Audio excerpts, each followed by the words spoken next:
The Northbrook native lettered in 3 sports at Glenbrook North High School. After years of lessons, he'd become a skilled classical pianist, and in 2012, the middle child of a self-made businessman became the first in his family to attend college. Despite his parents' misgivings, Collius chose an out-of-state school, enrolling as a business student at the University of Rochester in New York, which has a renowned music program and where he could play Division III football. Collius was crushed when a knee injury sidelined him for senior season, but things were still looking up. He was on target to graduate in a few months, and he'd landed an internship with a wealth management company. But in December 2015, Collius' life and future were upended after a seemingly insignificant decision to tag along with a teammate who got invited to a gathering by a young woman. Over the next 40 hours, Collius was held against his will, became the subject of a large-scale manhunt and was beaten,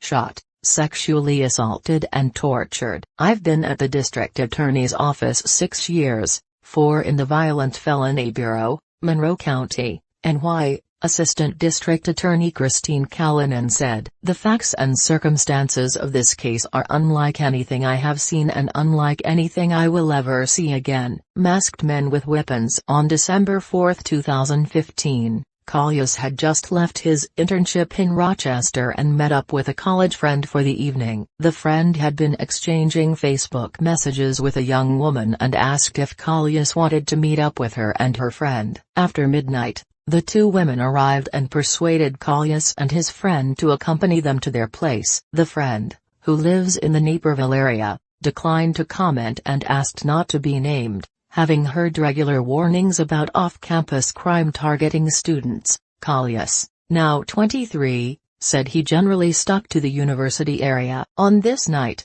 he disregarded his rule, but then grew increasingly leery as the 4 drove farther away from campus. "The neighborhood started turning into kind of a bad neighborhood, and that's when I first got kind of concerned and was like, this is probably not good," Collius said. "By the time that thought went through my head, we pulled up to the house." The 2-story, peach-colored bungalow seemed inviting enough, though Collius said he was overcome by a strong odor of urine when they went inside. They had just settled into a leather couch in the living room when the lights suddenly went out and a group of men wearing masks and holding guns, bats and knives burst in and surrounded them. "My first instinct is to get out of there, so I just get up and start running toward the door, and I got like halfway and next thing I know I'm on the ground," Collius recalled. One of the men shot Collius in his left leg with a .22 caliber rifle. He didn't know it at the time, but the bullet shattered his femur in the same leg on which he'd had surgery 2 months before to repair his torn ACL. Somehow,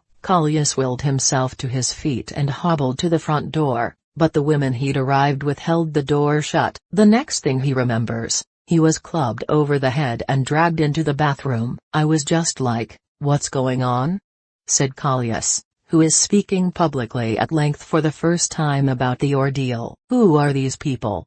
Broken bones, a bloodied bathtub, beaten and bewildered, Collius sat on the bathroom floor with his friend, not knowing their whereabouts or why they were targeted. The masked men jabbed the other victim in the eye with a long fluorescent light bulb and broke a bulb over Collius' head. The captors doused the men in lighter fluid and threatened to light them on fire and to disfigure them permanently. "They ran knives between their toes and used some kind of animal nail trimmer to threaten to cut off their toes," said Callanan, the prosecutor in Rochester. "The assailants also employed acts of sexual degradation, according to court documents." By early Saturday morning, their captors began to clean up the house, sopping up blood in the bathroom and putting Collius, who was still profusely bleeding from his bullet wound and a gash to the head, in the shower. "I was sitting there for 30 minutes, just like the whole entire tub is red with blood everywhere," Collius recalled. As he and the other victim were moved to a barren room with an inflatable mattress,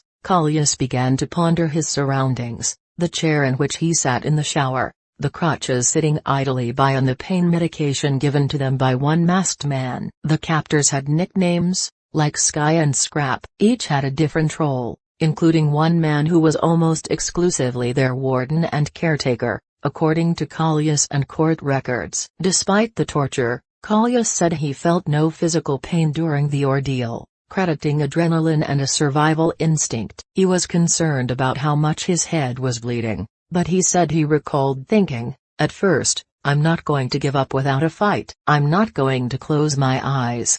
I was thinking about my family, parents and God. I didn't want to die and give in to these people." He also said it was chilling to see how methodical his captors seemed to be. They were so organized in the way they conducted themselves and the roles they had. "It made me feel like they had done this before and like gotten away at." Though much of the torture seemed pointless to Collius, the men forced the men to hand over their bank cards and reveal their PIN numbers, firing a gun near their heads as coercion. They also stole Collius' car, bright lights, then a rescue by Sunday night. As the house grew quiet and the two neared 40 hours in captivity, Collius and the other victim, who were at times bound with duct tape and wire, began to fear the worst. "I wasn't very optimistic throughout any of this, about getting out or living, you know," Collius said. "I, myself, wanted to continue to fight and not give up and to choose not to die, but, in reality, I didn't think I was going to make it until Monday." Then out of the blue,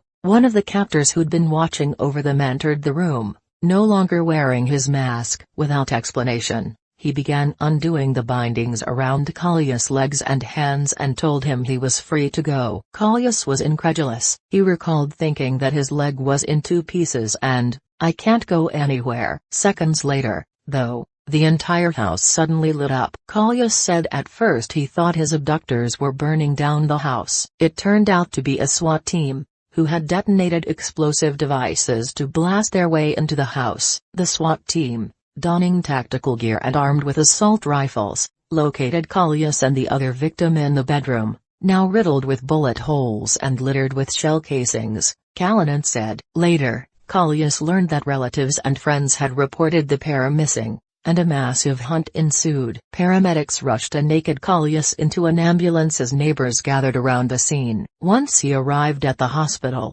he was comforted by his parents. "I just remember the first thing my dad said to me was, 'You're safe now. You're all right with us. All the torture and everything is over with now,'" Collius said. "He just kind of brought everything to ease and settled me down." Collius, who said he lost 4 pints of blood, spent 25 days at the hospital. He hadn't realized until he was being treated by emergency responders that he had been shot in the other leg at some point, too. He also had shards of glass from the smashed light bulb surgically removed from his eardrum. Meanwhile, he was juggling interviews with police, fielding phone calls to settle fraudulent purchases on his credit cards and undergoing intensive physical rehabilitation. Moving on. Within a matter of weeks, authorities had arrested 5 men and 4 women in connection with the abduction and torture, all Rochester area residents in their late teens and 20s. 5 of the defendants pleaded guilty to kidnapping. The other 4 were taken to trial last year and were all convicted. Their sentences ranged from 7 years in prison for each of 2 women who aided the perpetrators of the torture to 155 years in prison for the man authorities identified as the ringleader. At trial, Collius and the other victim testified about the cruel acts they endured. The jury also saw a short video, shot on a phone by one of the suspects, that showed the 2 victims being beaten and demeaned. Though the men involved in the grisly case will likely spend the better parts of their lives behind bars, Collius said he was disappointed in the sentences for the female defendants. He has lodged a civil lawsuit seeking $10 million in damages against the 9 defendants for assault, battery and unlawful imprisonment. As for what precipitated the abductions, prosecutors point to a robbery that occurred a week before in the other victim's apartment on campus while he was out of town on Thanksgiving break. Authorities said another member of the football team arranged to buy marijuana at the apartment, using a spare key he knew was hidden outside. When the dealer arrived with 3 friends, 3 other men stormed in, pepper sprayed the group, beat one of the men with a hammer and took off with 4 pounds of marijuana. Authorities said the football player, Isaiah Smith, set up the scheme to make it appear he was a victim. He was later convicted of felony robbery and burglary charges and awaits sentencing. Investigators believe the perpetrators of the abduction and torture targeted the second victim because